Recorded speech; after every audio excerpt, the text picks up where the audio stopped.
Hi అందరికీ, welcome to Manvitha vlogs. First అయితే video skip చేయకుండా చూడండి. మీ ఇంట్లో చిన్నపిల్లలు ఉన్నట్లయితే కంపల్సరీ చూడండి.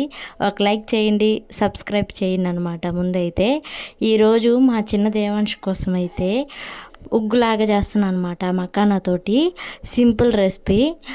ఏం చేసి బాగా సిమ్లో పెట్టి ఏం చేస్తాను అనమాట. దాన్ని బాగా ఆరబోసేసుకుంటాను.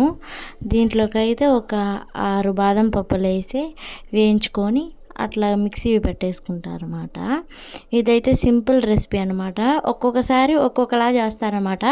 సేమ్ మ్యాండేటరీ ఏంటంటే మకానా వేస్తాను, మకాన్లోకి వేరే వేరేటి వేసి ఒక్కొక్కసారి ఒక్కొక్కలాగా వేసి అయితే చేస్తాను అనమాట.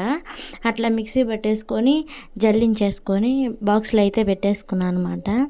తర్వాత ఏంటంటే ఇప్పుడైతే ఉగ్గు అయితే ప్రిపేర్ చేస్తాను.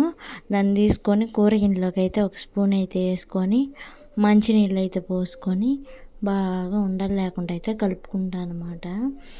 ఇదైతే కంపల్సరీ పెడతాను అనమాట వీడికి. ఒక వారం అయితే ఇది మొన్నసారి లాస్ట్ వీడియో ఒకటి చెప్పాను కదా, అది కూడా పెడతా ఉంటాను. ఇది కూడా ఇష్టంగా అయితే తింటుంటాడు.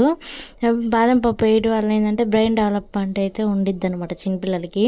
వాడు చిన్నోడు కాబట్టి నేనైతే ఒక పెద్దగా వేయను. 6 పప్పులు, ఒక్కోసారి 4, ఒక్కోసారి 3 అట్లాగా వేస్తాను అనమాట. ఇంక మనం అలా చేస్తా అంటే చెంకలాగా వచ్చేయాలి. పిల్లలు అయితే అస్సలు ఉండట్లేదు ఇంట్లో, ఎత్తుకొని చేయాల్సి వస్తుంది. ప్రతి తల్లికి ఉండే కష్టం ఇది, చెప్పలేమన్నమాట. చెప్పాల్సిన అవసరమే లే. మనం ఏదో ఒకటి చేస్తున్నామంటే ఖచ్చితంగా మన చంకలే ఎక్కుతారు వచ్చి ఏడిచి ఏడిచి ఏడిచి. గట్టిగా అయ్యేదాకా అయితే బాగా ఉడకబెట్టుకున్నాను అనమాట. బాగా చిక్కబడిపోవాలన్నమాట. బాగా చిక్కబడిపోవాలి. బాగా కలుపుకుంటా చేసుకోండి మీరైతే. నేనైతే కొంచెం గట్టిగానే చేశాను అనమాట. మా బాబుకి 9 నెలలు